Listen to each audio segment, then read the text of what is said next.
Hi hello welcome back to my channel. ನಾನು ಅರ್ಪಿತಾ ರಮೇಶ್. ಇವತ್ತಿನ ವಿಡಿಯೋದಲ್ಲಿ ಮೆಂತ್ಯ ಸೊಪ್ಪನ್ನು ಬಳಸ್ಕೊಂಡು ಒಂದು ರೈಸ್ ಬಾತ್ ರೆಸಿಪಿನ ಮಾಡಿ ತೋರಿಸ್ತಾ ಇದ್ದೀನಿ. ಲಂಚ್ ಬಾಕ್ಸಿಗಾಗಿರ್ಬೋದು, ಹಾಗೆ ಬ್ರೇಕ್ಫಾಸ್ಟಿಗೆಲ್ಲ ತುಂಬ ಚೆನ್ನಾಗಿರುತ್ತೆ. ಇನ್ಸ್ಟೆಂಟಾಗೂ ಮಾಡ್ಕೊಳ್ಬೋದು. ಒಂದೊಳ್ಳೆ ಹೆಲ್ತಿ ರೆಸಿಪಿ ಅಂತಲೇ ಹೇಳ್ಬೋದು. ಮಾಡೋದು ಹೇಗೆ ಅಂತ ನೋಡೋಣ. ಒಂದು ಮಿಕ್ಸಿ ಜಾರಿಗೆ 2 ಗಡ್ಡೆ ಆಗೋಷ್ಟು ಬೆಳ್ಳುಳ್ಳಿ, 1 ರಿಂದ 1.5 ಇಂಚ್ ಆಗೋಷ್ಟು ಶುಂಠಿ, ಮೀಡಿಯಂ ಸೈಜ್ದು 1 ಈರುಳ್ಳಿ, 3 ರಿಂದ 4 ಟೇಬಲ್ ಸ್ಪೂನ್ ಆಗುವಷ್ಟು ತೆಂಗಿನ ತುರಿ, 1 ಹಿಡಿ ಆಗುವಷ್ಟು ಕೊತ್ತಂಬರಿ ಸೊಪ್ಪು, ಸ್ವಲ್ಪ ಪುದೀನನ ಹಾಕ್ಕೊಂಡು ಸ್ವಲ್ಪ ರುಬ್ಬೋಕೆ ಬೇಕಾಗಿರೋಷ್ಟು ನೀರನ್ನ ಹಾಕ್ಕೊಂಡು ಚೆನ್ನಾಗಿ ಫೈನ್ ಪೇಸ್ಟ್ ಮಾಡ್ಕೊಂಡಿದ್ದೀನಿ. ನೋಡಿ, ಇಷ್ಟಾದರೆ ಸಾಕು. ಈ ಕಡೆ ಒಂದು ಕುಕ್ಕರ್ನ ಬಿಸಿಗಿಟ್ಕೊಂಡು ಕುಕ್ಕರ್ ಲೈಟಾಗಿ ಬಿಸಿ ಆಗ್ತಿದ್ದಂಗೆ 4 ರಿಂದ 5 ಟೇಬಲ್ ಸ್ಪೂನ್ ಆಗುವಷ್ಟು ಆಯಿಲ್ನ ಸೇರಿಸ್ಕೊಂಡು, ಆಯಿಲು ಕೂಡ ಲೈಟಾಗಿ ಬಿಸಿ ಆಗ್ತಿದ್ದಂಗೆ ಚಕ್ಕೆ, ಲವಂಗ, ಸ್ಟಾರು, ಏಲಕ್ಕಿ, ಪಲಾವ್ ಎಲೆ, ಕಸ್ತೂರಿ ಮೆಥಿ, 4 ಹಸಿಮೆಣಸಿನ್ಕಾಯಿ, ಹಾಗೆ ಮೀಡಿಯಂ ಸೈಜ್ದು 2 ಈರುಳ್ಳಿನ ಹಾಕ್ಕೊಂಡು ಎಲ್ಲವನ್ನು ಕೂಡ ಚೆನ್ನಾಗಿ ಫ್ರೈ ಮಾಡ್ಕೊಳ್ತಾ ಇದ್ದೀನಿ. ಈರುಳ್ಳಿ ಎಲ್ಲ ಚೆನ್ನಾಗಿ ಫ್ರೈ ಆಗಬೇಕು. ಇದಕ್ಕೇನೆ 1/4 ಟೀ ಸ್ಪೂನ್ ಅರಿಶಿನ ಹಾಕಿ ಚೆನ್ನಾಗಿ ಫ್ರೈ ಮಾಡ್ಕೊಳ್ತಾ ಇದ್ದೀನಿ. ಈರುಳ್ಳಿ ಎಲ್ಲ ಚೆನ್ನಾಗಿ ಫ್ರೈ ಆಗ್ತಿದ್ದಂಗೆ ರಾತ್ರಿನೇ ನೆನೆಯೋಕೆ ಇಟ್ಟಿದ್ದ ಒಣ ಬಟಾಣಿನ ಸೇರಿಸ್ಕೊಂಡು ಚೆನ್ನಾಗಿ ಫ್ರೈ ಮಾಡ್ಕೊಳ್ತಾ ಇದ್ದೀನಿ. ಒಣ ಬಟಾಣಿ ಬಂದ್ಬಿಟ್ಟು 1/2 ಕಪ್ ಆಗೋಷ್ಟು ತೊಗೊಂಡಿದ್ದೀನಿ.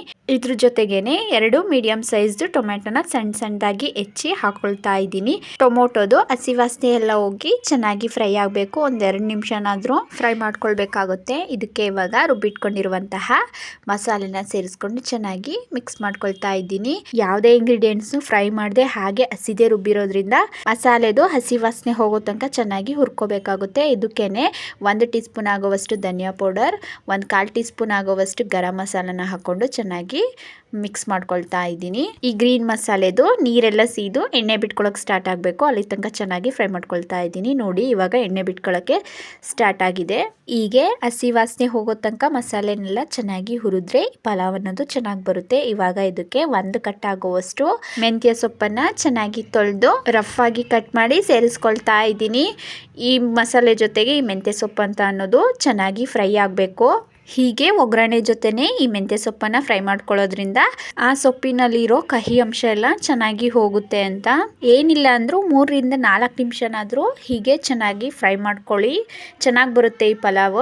ನೋಡಿ, ಇವಾಗ ಫ್ರೈ ಆಗಿದೆ ಈ ಮೆಂತ್ಯ ಸೊಪ್ಪು. ಇದಕ್ಕೆ ಇವಾಗ 1 ಗ್ಲಾಸ್ ರೈಸ್ ಹಂಗೆ 2 ಗ್ಲಾಸ್ ನೀರನ್ನ ಸೇರಿಸ್ಕೊಳ್ತಾ ಇದ್ದೀನಿ. ರೈಸ್ನು ಅಷ್ಟೇನೆ ಈ ಪಲಾವ್ನ ಪ್ರಿಪೇರ್ ಮಾಡ್ಕೊಳ್ಳೋಕ್ಕೂ ಮುಂಚೆನೆ ಸ್ವಲ್ಪ ನೀರನ್ನ ಹಾಕಿ ನೆನೆಯೋಕೆ ಬಿಟ್ಬಿಡ್ಬೇಕು. ನೋಡಿ, ಒಂದ್ಸಲ ಚೆನ್ನಾಗಿ ಮಿಕ್ಸ್ ಮಾಡಿಕೊಂಡು ಕುದಿ ಬರೋ ಟೈಮ್ನಲ್ಲಿ ರುಚಿಗೆ ತಕ್ಕಷ್ಟು ಉಪ್ಪನ್ನ ಸೇರಿಸ್ಕೊಳ್ತಾ ಇದ್ದೀನಿ. ಒಂದ್ಸಲ ಚೆನ್ನಾಗಿ ಮಿಕ್ಸ್ ಮಾಡಿಕೊಂಡು ಉಪ್ಪು ಖಾರ ಎಲ್ಲ ಕರೆಕ್ಟಾಗಿದೆಯಾ ಅಂತ ನೋಡಿಕೊಂಡು ಕಡಿಮೆ ಆಗಿದ್ರೆ ಸೇರಿಸ್ಕೊಂಡು ನೆನೆಸಿ ಇಟ್ಕೊಂಡಿರುವಂತಹ 1 ಗ್ಲಾಸ್ ರೈಸ್ನ ಸೇರಿಸ್ಕೊಳ್ತಾ ಇದ್ದೀನಿ. ನಾನಿಲ್ಲಿ ಜೀರಾ ರೈಸ್ನ ತೊಗೊಂಡಿದ್ದೀನಿ.